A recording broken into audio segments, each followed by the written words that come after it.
Jeremiah chapter 17 verses 9 and 10. The heart is deceitful above all things and desperately sick. Who can understand it? I, the Lord, search the heart and test the mind to give every man according to his ways, according to the fruit of his deeds. తెలుగులో చూద్దాము.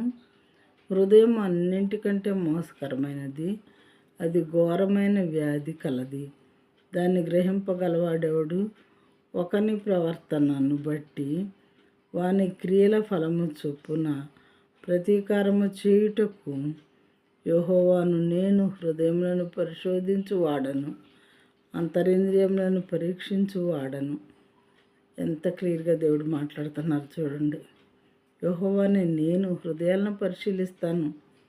మీ హృదయంలో ఎంత చెడు ఎంత పాపం ఎలా ఉందో, మరి అంతరింద్రియాలను కూడా పరీక్షిస్తాను.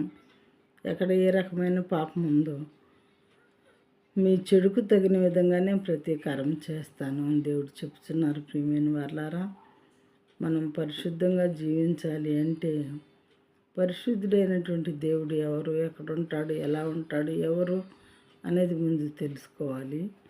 ఆ తర్వాత ఆయన మార్గాల్లో మనం నడవాలి, ఆయన చెప్పినట్టు వినాలి. నేను పరిశుద్ధుడిని అయినట్లు మీరును పరిశుద్ధులై ఉండడని దేవుడు చెప్పారు.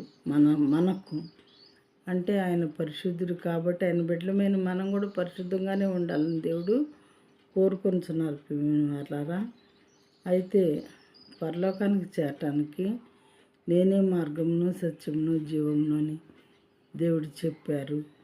కాబట్టి ఆయన ద్వారా మాత్రమే మనం పరలోకానికి వెళ్తాము, స్వర్గానికి వెళ్తాము. కాబట్టి ఆయన గురించి తెలుసుకోవాలి, ఆయన చెప్పిన మాట వినాలి. అప్పుడు మాత్రమే మనం దేవుని దగ్గరికి వెళ్ళగలుగుతాము, స్వర్గానికి చేరుకోగలుగుతాము.